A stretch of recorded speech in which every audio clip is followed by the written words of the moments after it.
Hey, what's going on with your world? This is my first live stream to everybody.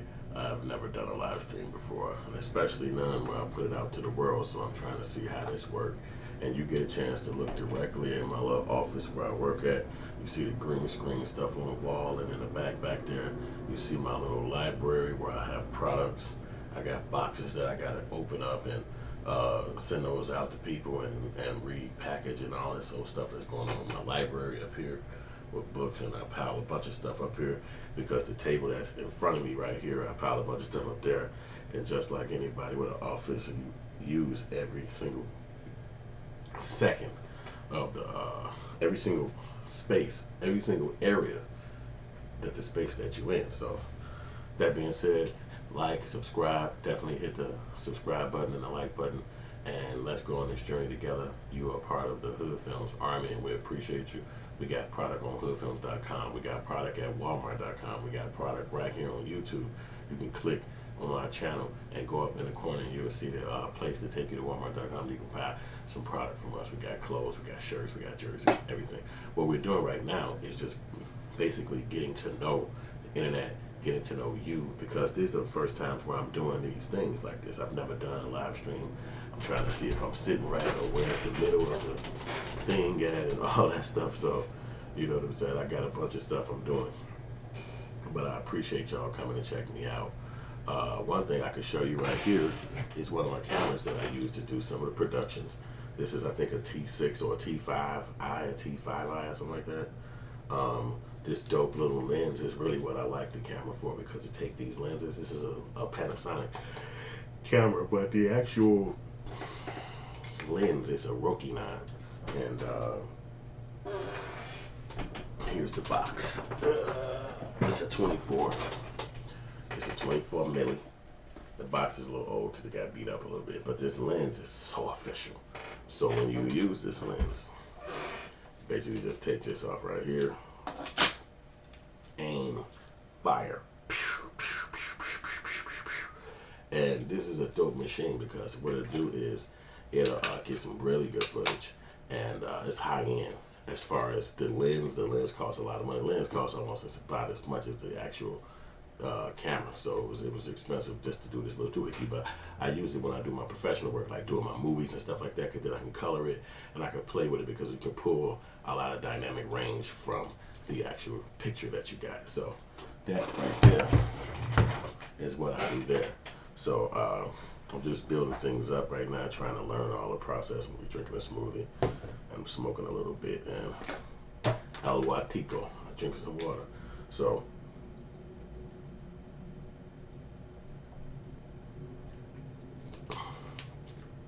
go check out some of the other videos on my YouTube page where I break down some of the stuff that I do over here at HoodFilms, why I built a brand, why HoodFilms is important. I got a bunch of videos up there talking about that, and I also can tell you a bunch of stuff about how to help you get started in your journey on YouTube.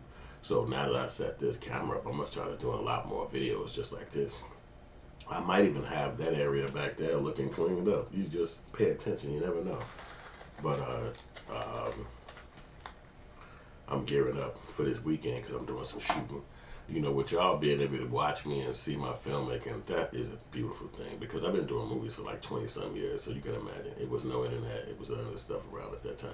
And I was making movies, but I was putting it on the streets. I had them on the streets, the hood, the blocks, the neighborhood. People would watch them, and I'd see them around the country, I'd see them around the city, and they'd just be like, yo, we love it.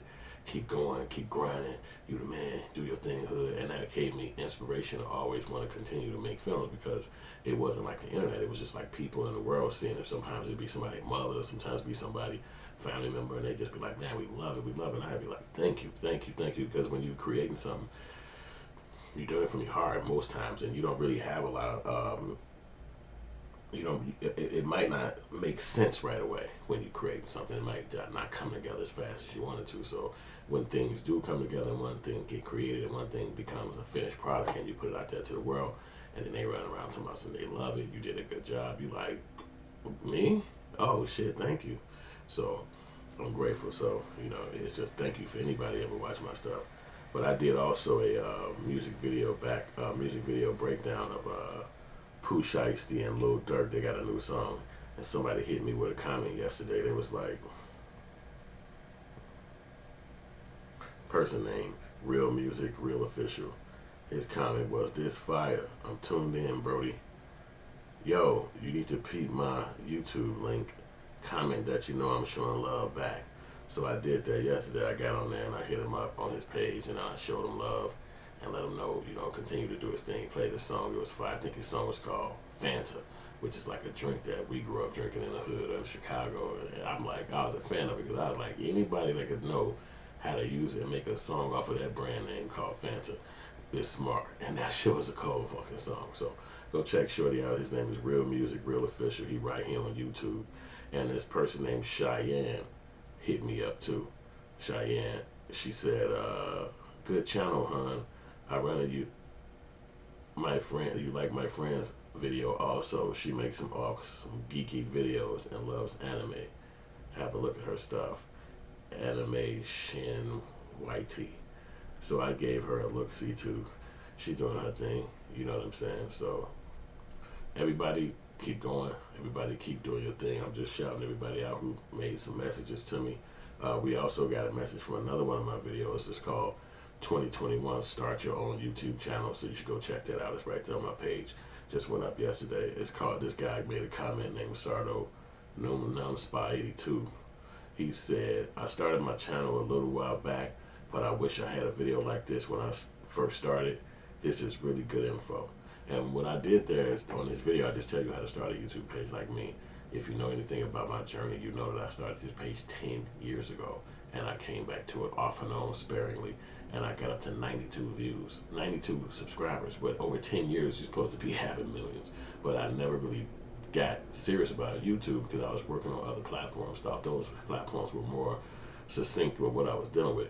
But now understanding YouTube more, when I got more understanding of YouTube, I want to tell people what my understanding is, because now I understand what YouTube is used for and why it's important and how to utilize it for your brand. So I always try to talk to you and tell you what I learned. So I always want you to go like and subscribe to my page. Go to YouTube, go to HoodFilms, like my page, like my videos. I'm grateful for y'all watching. I'm grateful for anybody paying attention to me right now.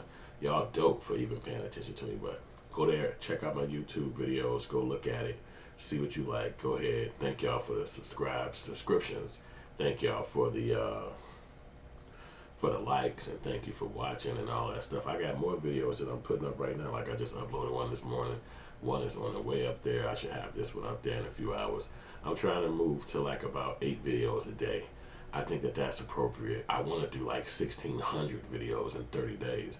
So I'm trying to see how can I make that accomplishment happen, because I absolutely love video. I mean, I've dedicated my life to it. I know you don't know me. I know that. I know you like fucking 1,600 videos. But I dedicated my life to video and filmmaking. I actually have a Master of Fine Arts in filmmaking and digital imaging because I wanted to do my life like this. I just didn't know that right after I got my master's degree, I could have jumped on YouTube for 10 years and been built up so strong. So what I did is I got to know life a little bit more. I suffered along the way. I took some tough edges, some tough turns, and all of those journeys that I took, I can get them and tell you right up to your face what it was like, what I went through, what I dealt with. And from that, you can basically go on with your life and see if you learned something from me. You know what I'm saying? So that thing right there hopefully will be something that you did learn from me, and I can take you to the next level with my production. So I'm gonna move from this area here over into my studio area where I actually do the filming. And if y'all want me to show you a background video of how it is, in my office and stuff like that, it's a little cluttered and stuff because you see, I'm just here by myself. It's not like I don't even have company in here. It's this really solo, single, no more, no less. It's just me. And so I do a lot of everything in here, like my filming, my video editing, everything, searching, everything like that. So I got some new videos that I'm about to talk to you all about out there on my new studio. I want to talk to you at that spot. And then after I do those, I'm going to probably freshen up a bit more, and then I'm going to come and talk more, and then I'll probably hit the streets, maybe do something before the sun go down, and then I'm just going to try to just grind out like real crazy heavy grinding. So look at May, about April, I want to have about 5,000 videos up. and just really show you that I love filmmaking, that I really dedicated my life to this, that this is my thing, that this is actually my thing. And if it's anybody on the entire internet that's breathing, that love filmmaking, then I want to compete with them. I want to go one-on-one, head-to-head with every human breathing that's in the filmmaking, and we're going to see who can put more up, who can push more, who can give more dynamic videos out there to the world, because I think I'm probably top 3 in the world that do this. But I haven't been doing it. I've been doing other stuff. I wanted to go build my mind up and my life up so that I got something to talk about, because had I just came straight out of grad school and started talking, I wouldn't have had no more to talk to you about. But right now I got 10 years of struggle and pain and good nights and bad nights and triumphs and suffering and successes and failures to talk to you about and get on the journey. And just by going in that way, we could get a lot of stuff accomplished. Just learning from each other. My son is about to be going off to college. You know, he had to be delayed because of the freaking pandemic, but young people don't play that, so they set up a situation where they can move into an apartment out there and they doing their own thing. So that's going to free up a lot of my time, because just being a parent, you got to be a parent, but now it's like empty nest, and you already know what that means. Party time for old folks. So I'm about to have some fun in my life, because I had to be a parent just like you probably are right now, or you're about to be in the future, or you're done being. It's like something you think about in your young years, and then one day God bless you to be able to do it. And so you almost got to take that question, are you going to put your kid on the back burner and go chase your goals and dreams, or are you going to be there and be a parent? Well, one thing happened to me when I was 23 years old, and I was 23, internet was not around. I was 23 in the year 1923, it was 1996. So the internet was around, but it wasn't in the hood. You had to go to college or get around someplace to get online. So I had a mentor who was a cinematographer. So he was at the film school. He taught cinematography. So he was a black man at this film school, which was an all-white film school. So I got cool with him. His name was Ron Pitts. He was an older man. He was 40 years older than me. So he was like 63 at the time, 67 when I met him. And so he was talking to me one time. He said, I'm going to tell you something. This is real shit. He's dead now. Rest in peace to him. He said, in 1979, he had a chance to become the solo filmmaker for the Chicago Bears. This before NFL Films was really taking over. This before they had it all like that. So he was going to be like the one black guy that was going to be running the Bears film division down in Chicago, which is where we're from. So he said he took the job. He said they asked him. He said, hell yeah, I'll take it. He said he got to know Ron Singletary. He got to know all of these people. Walter Payton, really cool. They were his friends because he was black, they was black. And I remember standing there at 23 years old when he was saying that. He started naming the people. And I was saying to myself, John Singletary, Walter Payton, these dudes are like old as hell. Like, who the fuck cares about these guys? Like, but for him, and in his time frame, 1979, I was like 5, so it never mattered to me. But he said, man, I really got cool with these dudes. They was my boys, man. He's like, I really appreciate getting to know them. And he was like, but one thing, he said, I made a lot of money being the Bears filmmaker for 79 up until like 90 something. He said, I made a lot of money doing it too. He said, but one thing happened to me. He said, I did not get to see my kids grow up. He said, and they had everything. They didn't want for nothing. He said, but I wasn't there for nothing. I wasn't involved in none of their growth. I wasn't there for none of their activities. He said, I was just providing. He said, so if I tell you one thing, make sure you do not make that mistake. He said, because all this stuff ain't gonna mean nothing. Make sure you're there for your kids. Make sure you're there in their face. I was 23 years old when I heard that. And so I was like, as I got older, man, me and Ron Pitts kind of moved away from our personal life. I'm older now, 29, 30, all this stuff. And I'm like, I met him, I saw him a few more times again. And I just never forgot that he told me that on a one-on-one. There was nobody else around. It was just me and him talking downtown Chicago, because that's where we hung at when I saw him, because that's where the school is at. And he told me that, and I was like, okay. I just kept that in the back of my mind forever. Like, I love filmmaking. This is going to be my number one love, and I'm always do it. But I'm not going to let it get in the way of me being in my kids' life. I'm not going to let it be in the way of me talking to my kids, being at my kids' events. That will not happen. And that's only because this man told me this. Because other than that, I never even thought about it. I was young. I had one kid at the time, and my son was like 2 at that time. in 1996. So I was just had a kid. I hadn't even thought about him being a teenager or a grown man. He was 2 years old. I was 23, so it was like, where am I gonna get a job at? That's all I was thinking.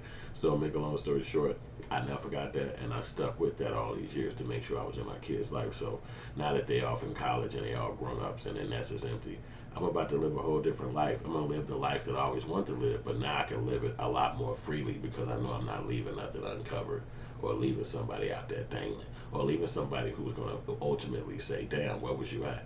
So I don't know if Ron Kid Pitt's kids came to him and said where the fuck he was at, but you know, to him, it was uncomfortable not being with them. To him, he didn't like that shit. So, and he told me that. So I always forgot that. I never forgot that. I thought that was a noble man to even bring that point up and say that. You know, because some people just be like, fuck that, nigga, shit, my kids cool, they had shit, and fuck they crying about. But it's like, no, he was like, man, I never was there for them because I was always chasing my film life. And he was one of the first black men to do it in Chicago. Matter of fact, one of his biggest films, and it's probably still on YouTube, is he did a documentary he did the first documentary on the Black Panthers. And his film is still documented to this day. They use it in all the archival shit. He's the first person who did a documentary on Black Panthers. I think that's the one that made his name go viral around the world. And then that's when the Bears called him because he was like really professional with how it looked. He started teaching over there at Columbia College, which is a really white school, and especially at that time, it was extremely white. So he was one of the first black teachers there. So that's why I met him, because it was like in the early 90s, and I was going to film school, and it was like a black dude in here. Okay, we got cool. He's teaching me cinematography, and I learned it. And he is a great person. So he was way older than me, but he just told me that, and I never forgot it. So maybe that's some advice for you. If you got children and you got dreams, you got aspirations, maybe you should figure out how to be doing both and not just doing one, or making sure that your kids know that you're there for them, even if you got to be gone, because eventually that's what's going to matter. You know, when I worked at the Regal Theater in Chicago, I was 15, 16, 17. I was up from 15 years old to 20 years old. So I met all kind of celebrities, everybody, you name them. Nobody's name is relevant today that I care about even claiming that I met. I mean, not that I'm like trying to have some kind of accolade for meeting them, but I was a teenager. I met him, and it was a celebrity, so it was like, oh shit, I met this guy. I actually smoked weed with Snoop Dogg and him when I was in 1993. At the Regal Theater, they came to the place. I met Daz and Corrupt outside, and then he took me up to the dressing room with them. We were smoking and drinking, not drinking, but just smoking. And I was coughing because I had never had some weed that damn strong at that time. And yeah, that was 1993. I almost want to say I was probably the first person in the world to smoke weed with Snoop Dogg and all of them, because Suge Knight was there too, because they was coming to do the concert. They was coming to do Doggy Style concert or Snoop Dogg. Was that the Dog Pound concert? I forgot what album it was. I want to say it's The Chronic. I want to say it's The Chronic was the song that they was coming to play, because Dre was there. Dr. Dre was there. They was doing The Chronic that year. It was December 1993. So any one of y'all people that know how to do research and can go back that far, that's the day. It could be their first concert. I want to almost say it was their first concert outside of LA, and they came to Chicago. And they did the concert at the Regal Theater, which is where I had worked for 5 years. Matter of fact, I got fired that night.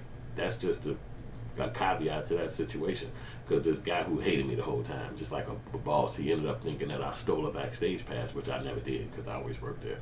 He never gave me no damn backstage pass. I was just always there. And so he thought I stole one, and it was a lie. He got me arrested and shit. It was some crazy shit, but that's after I had kicked it with Snoop and them, and you know, because basically they had to do the sound check early that day. I knew that. I worked at the Regal. I had met a million celebs like that. So I would go up there when they would do the sound checks in the early part of the day, because I knew that they did that. And that's how I met them. They was up in there. There's a little liquor store directly across the street. And Daz and Corrupt was in there buying blunts. And I was like, hey, man, I heard of y'all. I had the marijuana hat on at that time. That was real big. The marijuana hat. I had my own hat. I was wearing it. And they was like, that's our logo. And then we ended up getting cool and kicking it and smoking out that day. I never seen them again. I never hung out with them niggas again to this day. Oh, I saw Snoop again, obviously. He big time celebrity.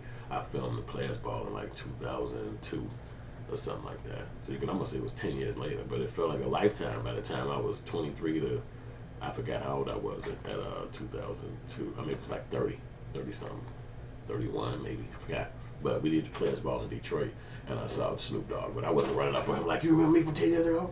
Because he would never fucking remember the shit like that. He fucking big time celebrity. So it was big in my life because I was young, and I told everybody from the hood, man, Snoop Dogg. And they knew he was at the Regal. You know what I'm saying? So, well, the irony was that they took me out the front part of the Regal Theater in handcuffs and shit. So everybody in the motherfucking hallway, even the homies from the hood, like, what the fuck, hood? You working, nigga? What you going to jail for? Because the security nigga he hated my ass. You know, basically, I was a usher where you help people go to their seats, but some guy asked me if that worked backstage if I wanted to move up to the backstage period. I said, hell yeah. And so the nigga who ran the usher shit, who was really the head of security, he ain't like that shit. But he couldn't stop it because that wasn't his area. But he just hated that shit. Just like sometimes you run into these hate motherfuckers in the world. But he didn't stop shit because I did that for about, 3 years before I stopped. And then he used that to try to seem like I did some negative shit. But that was so many years ago, I don't even give a shit about that. I was just telling y'all a dope-ass story from my life. Since you want to be over here and watch, if you got all the way to this end of this video, man, thank you. This is my first live stream or a video that I'm recording with the live stream thing up there. I don't really do these videos, but I'm gonna start doing them every single day, talking about all kind of shit. Like I'm finna go right now and talk about Oprah Winfrey. I should just do it right here. I should just do this shit right here and not even go into the studio because I got the studio set up, but I don't have to. I can just do this shit right here. But this is my first video, so I actually got to see how it turned out, what it do, like does this work? You know what I'm saying? So, but what we're going to do is jump up off of here. Y'all like and subscribe. Thank y'all for coming. Thank y'all for checking me out. I appreciate it. Hit that bell for the notifications. I'm going to be making more videos. Let me know in the comments what kind of videos y'all want to see. Let me know in the comments if you ever smoke weed with Snoop Dogg in them. What's your plan for 2021? Get at me. All right? I appreciate y'all watching. Holla.